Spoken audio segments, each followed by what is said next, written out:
Bem, o nosso objetivo hoje com essa reunião é conversar um pouquinho sobre o Plano Educacional Individualizado, o PEI. E por que que nós escolhemos esse assunto? Porque ele tem sido alvo de algumas dúvidas. Algumas pessoas acham que o Plano Educacional Individualizado e o organizador curricular são a mesma coisa, né? Outros acham que o Plano Educacional Individualizado não é um documento necessário. E hoje nós vamos esclarecer algumas dúvidas aqui com essa reunião. Primeiro, nós vamos iniciar falando sobre o que é esse Plano Educacional Individualizado.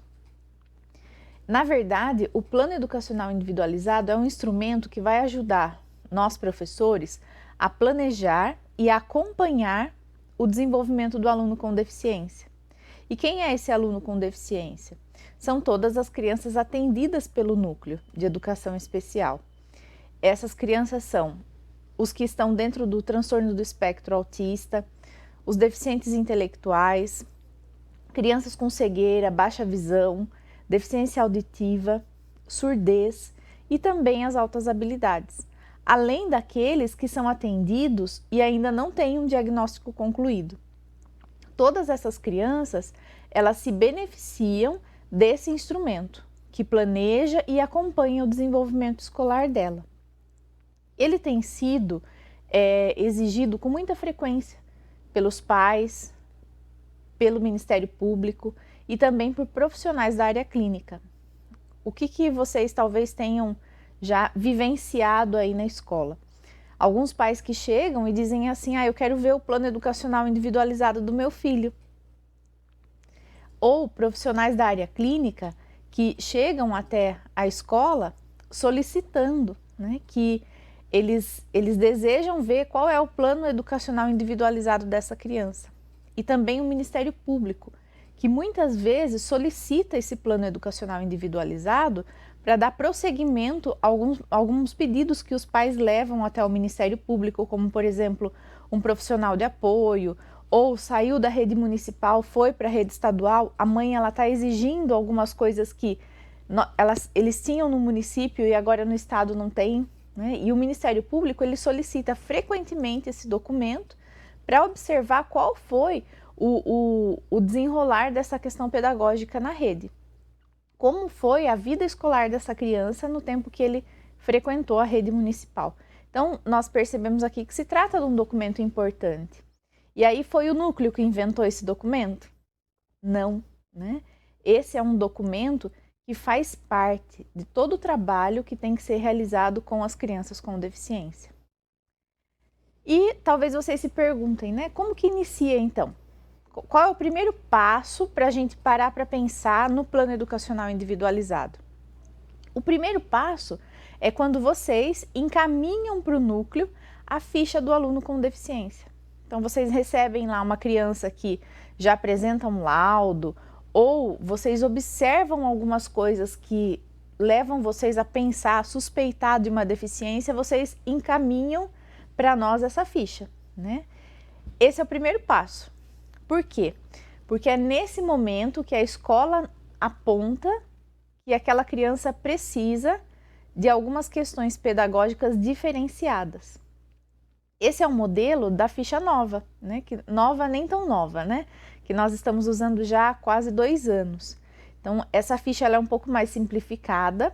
Vocês podem observar que embaixo tem quais são os documentos necessários que devem ser encaminhados junto com essa ficha. É a cópia da certidão de nascimento, um relatório escolar, né, o último relatório escolar dessa criança, e também cópia de exame, se houver, ou alguma conversa com a família que foi realizada. E hoje, esse documento ele já é protocolado diretamente para o Núcleo de Educação Especial. Ele não passa mais pela supervisão. E para quem, né? Quem que deve ser encaminhado? Todas as crianças que vocês recebem com laudo envolvendo a deficiência, que é o público-alvo da educação especial, né? Os transtornos de déficit de atenção, que é o TDA, o déficit de atenção e hiperatividade, TDAH, os transtornos de linguagem, de coordenação motora, dislexia, disgrafia, descalculia, o transtorno opositor, eles não são público-alvo da educação especial. Então, essas crianças, elas não se enquadram nesse encaminhamento de aluno com deficiência. E aí, talvez vocês perguntem, né? Mas e aí? Não é deficiente, né? Eu também concordo que, mesmo não tendo a deficiência, algumas crianças com transtorno opositor, com TDAH, elas precisam, né, de alguns recursos diferenciados e que a gente pode estar vendo de uma outra forma, mas não necessariamente é preciso encaminhar essa ficha para o núcleo. Toda criança que é encaminhada através dessa ficha de aluno com deficiência são aquelas que vocês têm o laudo da criança com deficiência ou que vocês suspeitam de uma deficiência por observação da criança já há algum tempo na escola. Aqueles que já têm um laudo concluído dessas outras questões que nós vemos ao lado não são público-alvo da educação especial. Então, esse plano educacional começa aqui, quando vocês apontam essas necessidades. Aí, o segundo passo, o que é? É a anamnese. Né? É o momento que nós vamos até a escola e solicitamos uma conversa com essa família para que nós possamos fazer a anamnese. Né? O que é essa anamnese? Essa anamnese é uma entrevista que nós realizamos com a família para conversar um pouquinho sobre a história daquela criança, desde o momento da gravidez até os acompanhamentos que faz, como é o dia a dia na escola. É uma entrevista, uma conversa com essa família que é muito importante, né? Então, é bem interessante que vocês participem dessa conversa. Por que é importante? Porque a família faz alguns relatos durante essa conversa que são detalhes importantes para a escola saber. Às vezes nós conversamos sobre como que é em casa, como a família trata alguns comportamentos que são inadequados em casa, quais são os recursos que essa família utiliza em casa com aquela criança, quais são as orientações que a área clínica já passou para a família, e tudo isso está sendo registrado naquela anamnese. Então, o nosso incentivo é que sempre alguém da escola, o diretor, o coordenador e até o professor da sala de aula, se for possível, que ele possa participar dessa conversa com a família e possa coletar dados. Por quê? Porque essa anamnese, ela não fica na escola. É uma conversa que nós tivemos com aquela família, a família vai assinar esse documento, que ela deu essa informação para um profissional do núcleo, e isso vai ficar registrado, né, guardado no prontuário daquela criança.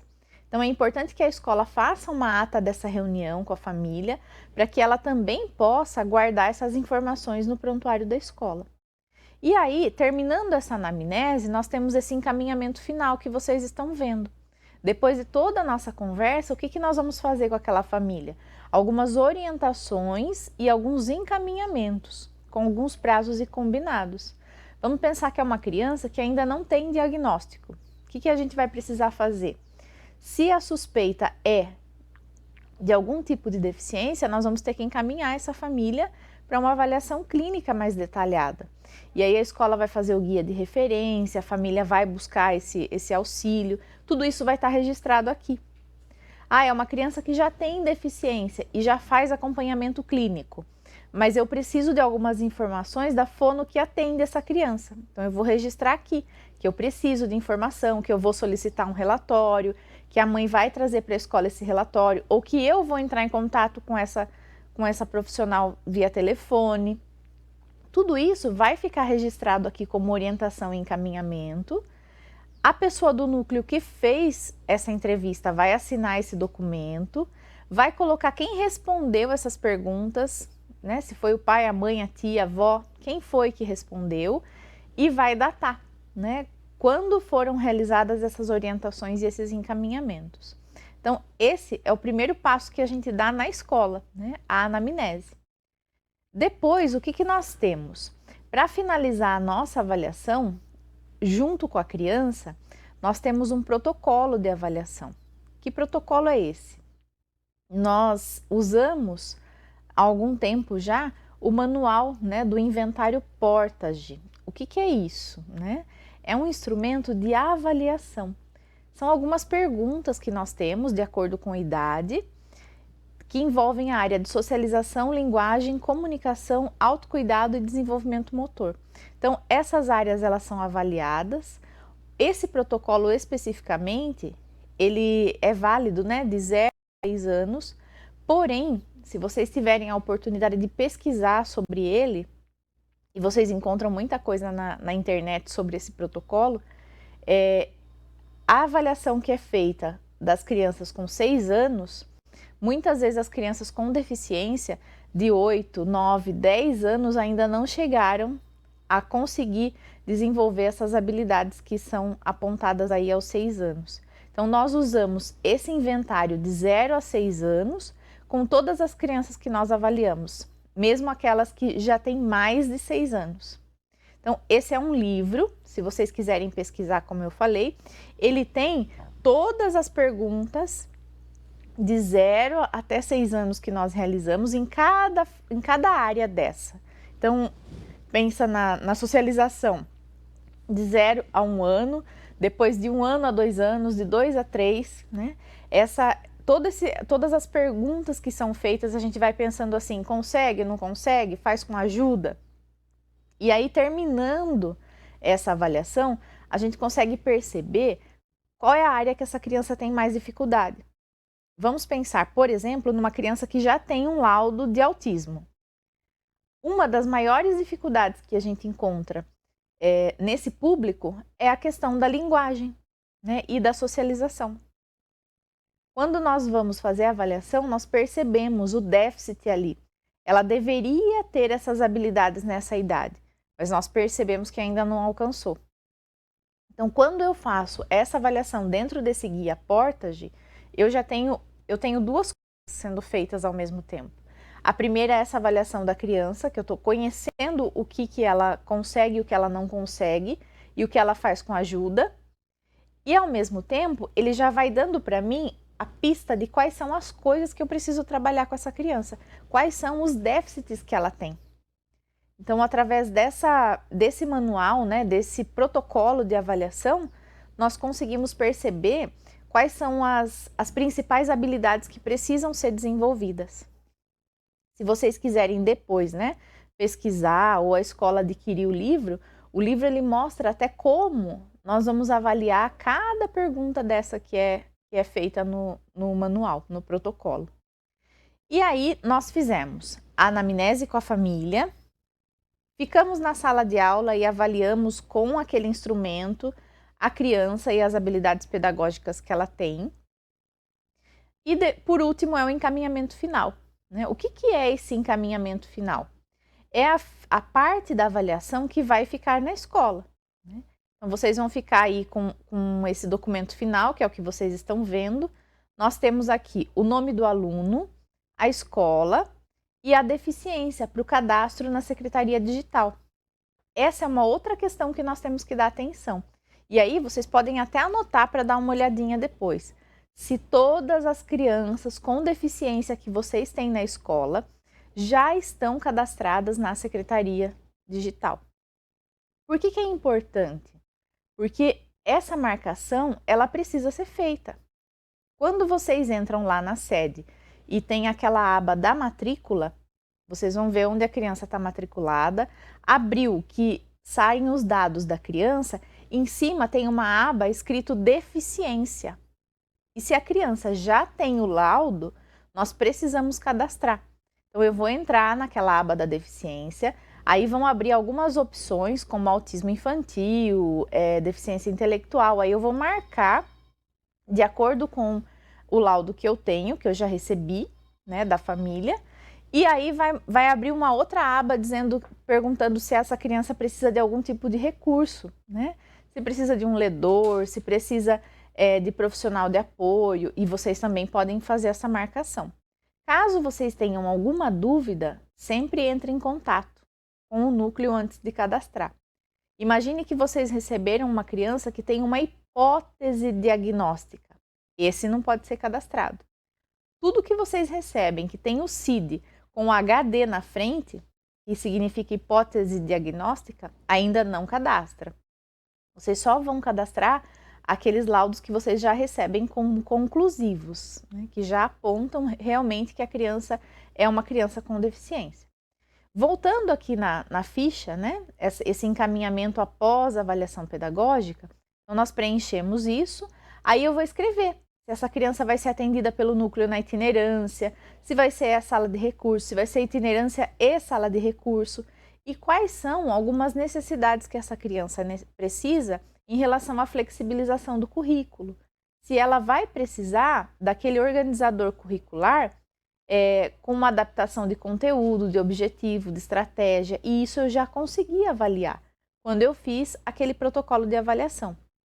Aí o observador, né, a pessoa do núcleo, vai assinar, o diretor, o coordenador e o professor da sala assinam e uma cópia desse documento aqui fica na escola, né? Aí eu fiz toda essa avaliação e encaminhei para uma sala de recurso, por exemplo, né, ou para itinerância. Como que funciona o trabalho que é feito na sala de recurso? Eu trouxe aqui até um modelo, né, do que a gente, como que a gente faz esse registro na sala de recurso para vocês conhecerem. Na sala de recurso, nós damos continuidade a esse plano, né? Então, nós tivemos lá o encaminhamento de vocês para o núcleo, depois nós fizemos a anamnese, fizemos a avaliação pelo protocolo que eu mencionei. Agora, o que vai acontecer? Esse professor da sala de recurso, ele vai pegar o protocolo que foi feito, né, vai observar ali quais são as dificuldades que essa criança tem e ele vai fazer o plano das atividades que vão ser desenvolvidas na sala de recurso. Quais são essas habilidades que vão ser trabalhadas ali? Aí nós temos aqui um exemplo, né? Esse exemplo é de uma criança que nós vimos que a habilidade que precisa ser trabalhada, olha qual é, ou quais são, né? Conseguir utilizar o banheiro sem auxílio de comando visual ou verbal, estimular a capacidade de percepção através da exploração tátil e de texturas e objetos. Então, esses são dois objetivos importantes que nós estamos trabalhando na sala de recurso com essa criança. É desenvolver autonomia para o uso do banheiro, né, que ele não precise mais utilizar recurso visual e nem que eu fique dando comando para ele passo a passo do que ele precisa fazer. Então, é uma criança mais autônoma que eu quero tirar todos esses recursos para que ele consiga ter autonomia para realizar independente do espaço que ele esteja, sozinho e sem nada de recurso visual que ele precise utilizar. Como eu falei, essa já é uma criança com mais autonomia. E ele precisa aceitar a exploração de diferentes texturas. Essa talvez seja uma criança que não aceite todo tipo de material que a gente oferece na escola. Nós sabemos que por algumas questões sensoriais, algumas crianças não gostam, né? Não aceitam manusear massinha, cola e outras coisas que tenham texturas que não são tão agradáveis para ele. Então, essa criança, a gente está trabalhando o que na sala de recurso? Justamente essa percepção tátil, trazendo para ele objetos com texturas diferentes, para que ele aceite determinadas questões que são trabalhadas dentro da escola. Então, esse é o trabalho que nós realizamos na sala de recurso. Ele não é um reforço do que é feito na escola. Ele trabalha as habilidades para que a criança consiga aceitar todas as questões que são colocadas a ela no outro ambiente, que é a escola dentro do ensino regular, né? E aí, o que é importante pensar, né? Esse plano que envolve o trabalho dessas habilidades da sala de recurso, nós temos ele nesse documento. Então, eu tenho a habilidade que vai ser trabalhada, as estratégias que eu utilizei, os recursos e as avaliações que são feitas a cada atendimento. Algumas a gente coloca foto, outras a gente coloca o material que a criança está utilizando. Se é um recurso visual que ele precisa e ele está usando na sala de recurso e também usa na escola, ele está dentro desse plano, para que a pessoa que tenha acesso a essa informação, ela consiga perceber quais são os recursos que a gente utiliza. E por que é importante isso, né? Esse trabalho da sala de recurso, ele vai para a escola. Vocês ficam sabendo o que a gente está fazendo através do quê? Do professor de itinerância.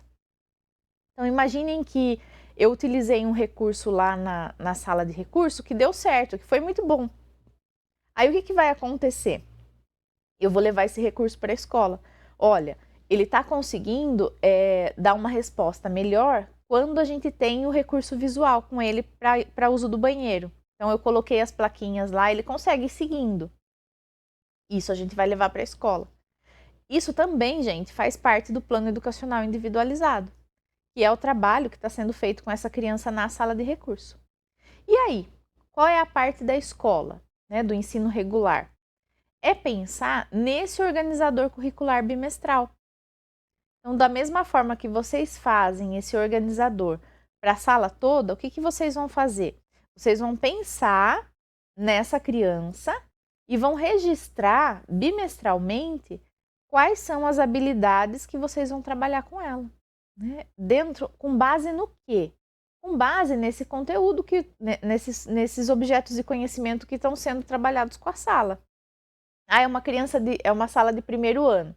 Então, quais são as questões que nós vamos trabalhar esse bimestre? O que eu vou trabalhar com essa criança com deficiência? Pode ser que a criança não precise de adequação. Aí eu não preciso fazer o organizador curricular. Né? Agora, se é uma criança que precisa dessa adequação, e a maioria precisa, né? O que nós vamos fazer? Nós vamos registrar. Esse organizador curricular é um documento muito importante. Ele planeja o que nós vamos fazer no bimestre e é possível acompanhar o desenvolvimento dessa criança. A gente sai daquela questão que às vezes fica assim, o primeiro bimestre a gente vai trabalhar o nome, o segundo bimestre o nome, o quarto bimestre o nome, foi para o segundo ano é nome, né? Às vezes, quando isso não está registrado, o que acaba acontecendo? É um eterno recomeço com aquela criança. Mas quando isso está registrado dessa forma, dentro do organizador curricular bimestral, o que acaba acontecendo? O professor, ele pega esse documento, ele consegue perceber, olha, a gente trabalhou aqui essas cores com a criança nesse bimestre, então a próxima eu consigo avaliar o que ele conseguiu e qual é o próximo passo que eu tenho que dar. Então, o organizador curricular, ele tem que ser feito com todos os componentes que a criança precisa de adequação. Se ela precisa, ela acompanha o conteúdo, mas ela precisa de adequação em relação a algumas metodologias, eu preciso registrar aquilo também, né? Então, pensem sempre que esse documento não é mais um documento, mas é como se ele fosse, gente, o histórico de aprendizagem dessa criança. E não só um histórico para a gente olhar e pensar assim, o que ela consegue, mas é uma ferramenta que dá para nós professores a possibilidade de pensar nos próximos passos. E aí vamos pensar nas crianças que são bem comprometidas, né? Às vezes ela está lá no segundo, no terceiro ano e não consegue, né, perceber ou compreender, devido à deficiência intelectual, alguns objetos do conhecimento que a gente tem, algumas unidades temáticas que são trabalhadas. E aí eu preciso voltar em algumas habilidades, por exemplo, educação infantil. E isso precisa estar registrado ali. Pense numa criança que não fica sentada, que ainda não tem a comunicação de uma forma que possibilite que ela tenha uma interação com as outras crianças. Então, essas são questões que precisam ser trabalhadas. E elas têm que estar registradas aí? Sim, tem que estar registradas. Tá? Então, essa questão dos componentes, nós temos que avaliar a necessidade. É o professor da sala, junto com esse profissional do núcleo, o diretor, o coordenador da escola, é que vão conseguir fazer essa avaliação. Qual é a necessidade que essa criança apresenta, né? E aí, como que é o organizador, como que é a elaboração desse OCB, né, individual? Primeiro, né, ele é orientado pela equipe gestora e pelo NUMAP. Então, o professor, como eu falei para vocês, ele vai avaliar quais são os componentes necessários para a elaboração desse organizador. Depois, vão ser definidas as habilidades que vão ser trabalhadas, né? Aquelas que não estão ali específicas, como, por exemplo, eu citei para vocês, né? Permanecer na sala de aula, conseguir sentar, são habilidades que não estão ali. Mas se a criança precisa, eu tenho que incluir. E aí vocês podem recorrer a anos anteriores e até algumas questões envolvendo a educação infantil muitas vezes, para conseguir perceber quais são essas habilidades que precisam ser trabalhadas. Aí nós vamos definir os objetos de conhecimento que devem ser ensinados em cada componente e a gente também vai estipular o período para execução. Como eu falei para vocês, é bimestral. E por que é bimestral? Porque nós temos os conselhos de classe, né? O conselho de ciclo que vocês têm todo bimestre em relação às notas dessa criança. Então, eu preciso avaliar essas habilidades que eu me propus a trabalhar dentro desse bimestre. Ai, Vanessa, mas eu trabalhei e não consegui tanto resultado. O que é interessante a gente pensar?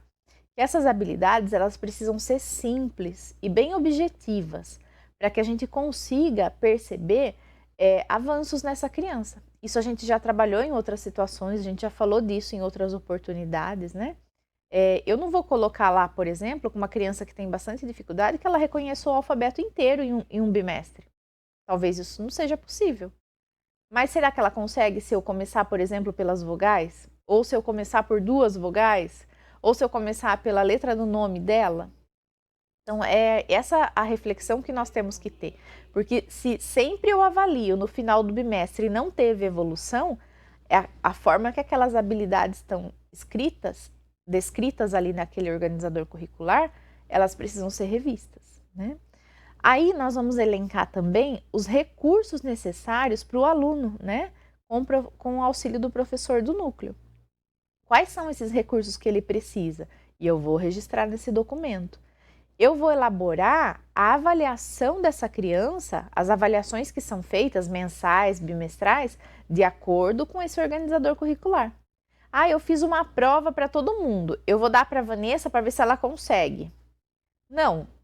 Se eu trabalhei com aquela criança, um organizador curricular individual, a prova, gente, a avaliação que eu faço, ela tem que ser de acordo com aquelas habilidades. A criança não precisa fazer uma prova igual das outras crianças só para ter um documento mostrando que ela não consegue. Eu já sei que ela não consegue. Eu já sei que ela não dá conta daquelas habilidades. Senão ela não teria um organizador curricular individual, né? Mas eu acredito que essa questão é algo que a gente já superou, né?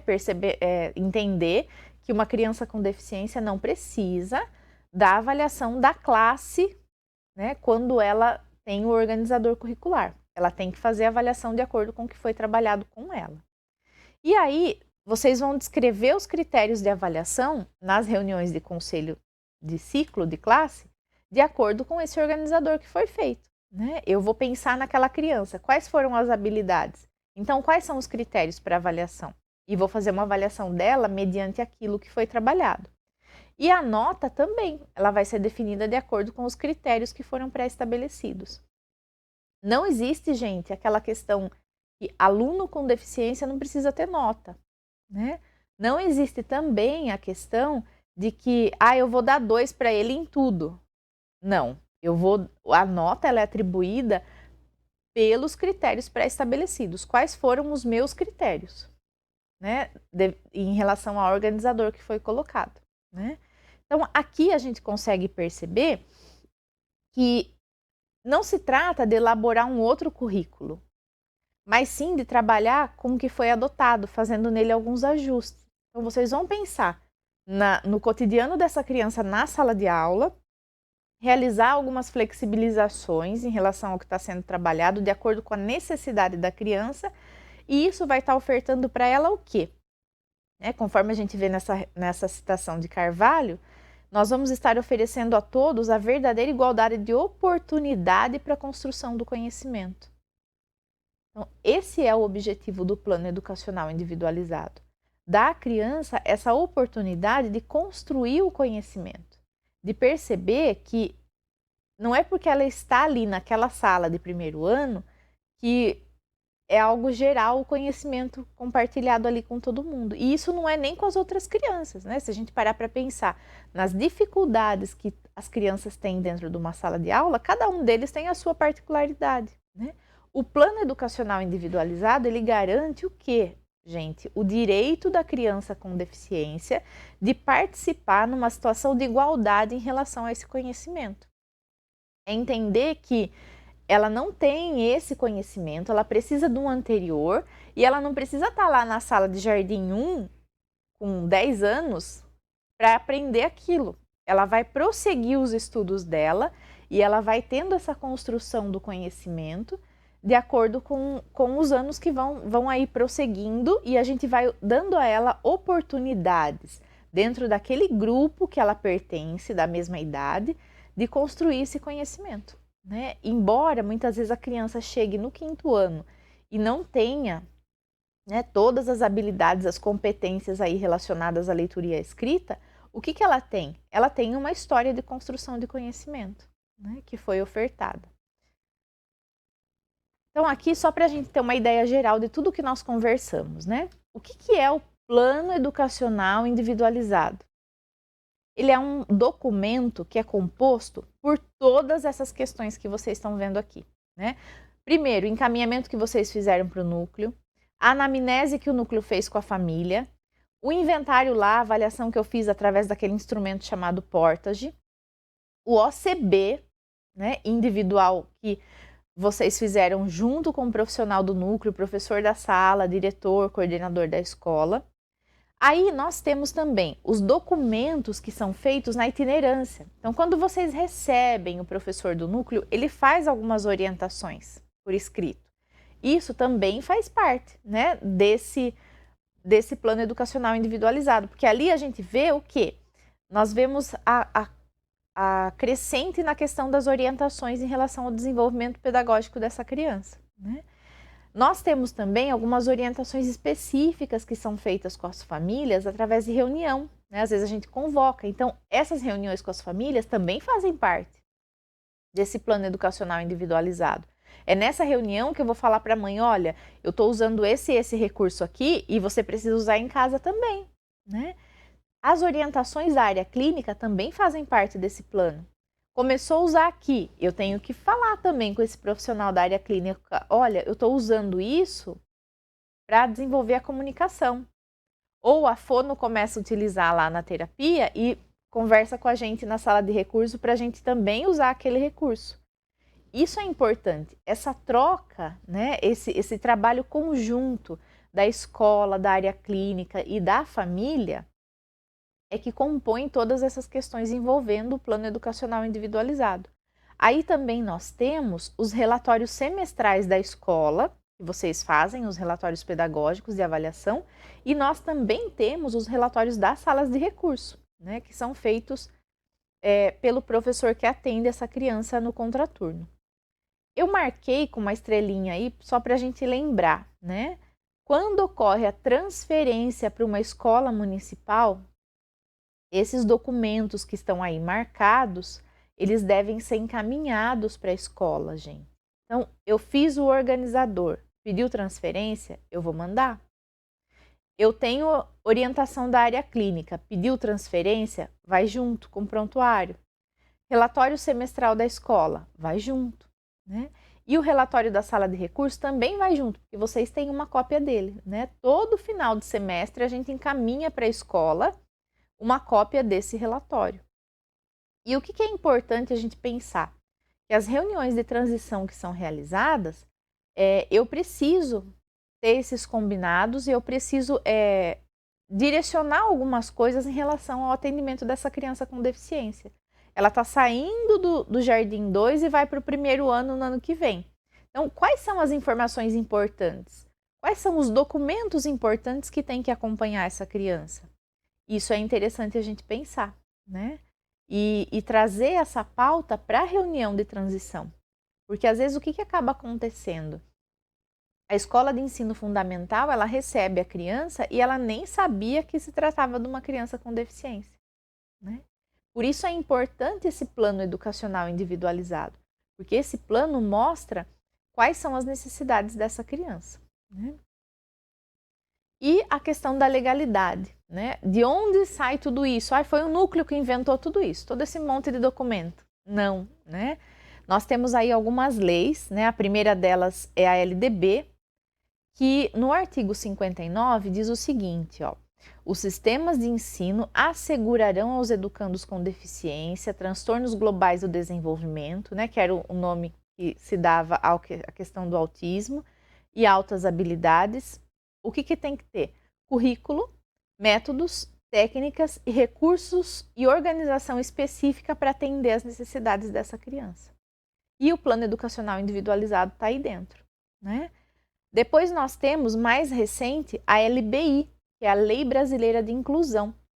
Nela, o poder público é incumbido da seguinte questão: de criar, desenvolver, implementar, incentivar, acompanhar e avaliar essa questão da inclusão, num sistema inclusivo, em todos os níveis, ao longo da vida, e ainda, olha, aprimoramento do sistema educacional visando garantir acesso, permanência, participação, aprendizagem, por meio de oferta de recursos de acessibilidade que eliminem as barreiras de inclusão. E um projeto político-pedagógico que institucionalize o atendimento educacional especializado, que aí são as salas de recursos e as itinerâncias, para que a criança tenha a situação de igualdade. E, por último, a resolução de 2001, que fala claramente, né, das flexibilizações e adaptações curriculares que considerem o significado prático e instrumental do conteúdo básico, né, envolvendo aí metodologia, recurso didático, né, e a avaliação. Então, nós percebemos o quê? Que toda essa documentação envolvendo o atendimento da pessoa com deficiência é algo legal, né, que está amparado nas leis que existem relacionadas ao atendimento escolar da pessoa com deficiência. Por isso, é muito importante a gente entender, né, e perceber a importância disso, porque se a solicitação é feita e o documento ele não existe, nós estamos negligenciando essas informações importantes, né, essas exigências que existem. E aqui, então, eu acho que a gente consegue ir concluindo, né? Mostrando aí a importância desse plano educacional individualizado, quais são as questões importantes para vocês discutirem na escola. Essa orientação ela vai ficar gravada e vocês vão poder disponibilizar isso para os professores nos HTPCs. Eu acho que é um momento importante, né? O início agora novamente do nosso semestre, né? Pensar as escolas que já fizeram, quais são as coisas que a gente pode aprimorar. E as escolas que ainda estão aí num processo de dúvida em relação a essas questões, estudar, né, um pouco mais essa questão do plano educacional individualizado, pensar em propor uma reflexão com os professores dentro dessa apresentação que foi feita. Eu vou encaminhar para vocês duas coisas importantes: a apresentação, para vocês compartilharem com os professores, o link do vídeo e também aquele modelo da ficha de encaminhamento, para vocês usarem esse modelo quando encaminham a criança para o núcleo, tá certo? Eu espero que vocês tenham gostado das informações, né? Que elas tenham sido úteis, né, para o atendimento da criança aí na escola.